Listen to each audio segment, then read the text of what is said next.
कसैलाई पैसा दिन सकिन, कसैलाई केही गर्न राम्रोसँग गर्न सकिन, तर मान्छेले त्यो हेर्दो रहेछ। र अध्यक्ष महोदयले जुन प्रकारले आज यहाँ मिठो रूपमा यहाँनिर सडकमा भयो, तपाईँले एकदमै राम्रो कुरा गर्नुभयो र यो कुरा हामीले मनन गर्नुपर्छ, बुझ्नुपर्छ।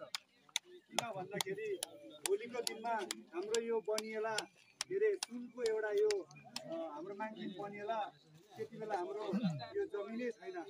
सुनिहाल्नुभएको थियो त 5 डेसिमल, त्यहाँबाट 30% जमिन त्यसलाई दिने, टाटा बिर्लालाई दिने, त्यहाँ सुनिहाल्नु भएको थियो। अब त्यो अवस्थामा छौँ हामी।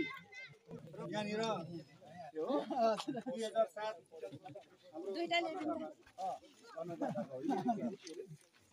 2007 यहाँ सुरु अध्यक्ष महोदयसँग सँगसँगै हिँडेर आजको दिनमा खाली खुट्टे भएको एकजना उदाहरणको रूपमा म पनि हो। आज सुन्नुहोस् है यो राम्रोसँगले हाँस्दै है, हाम्रो बुढाबुढी यहाँ बस्ने हाम्रा बोजूहरूले पनि, हाम्रा माङ्पा, हाम्रो मेरो देवा हो माङ्पा हुनुहुन्छ, उहाँहरूले पनि एउटा आशीर्वाद, सबभन्दा ठुलो मान्छेको आशीर्वाद हो।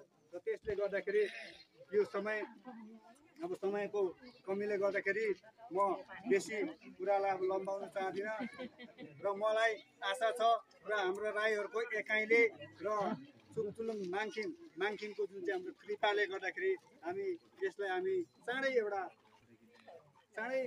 राम्रो यसलाई कम्प्लिट गर्ने, कम्प्लिट रूपमा हामी गरेर यसलाई चाँडै नै हामी उद्घाटन गर्ने छौँ भन्ने हामीलाई पुरा विश्वास छ। धन्यवाद।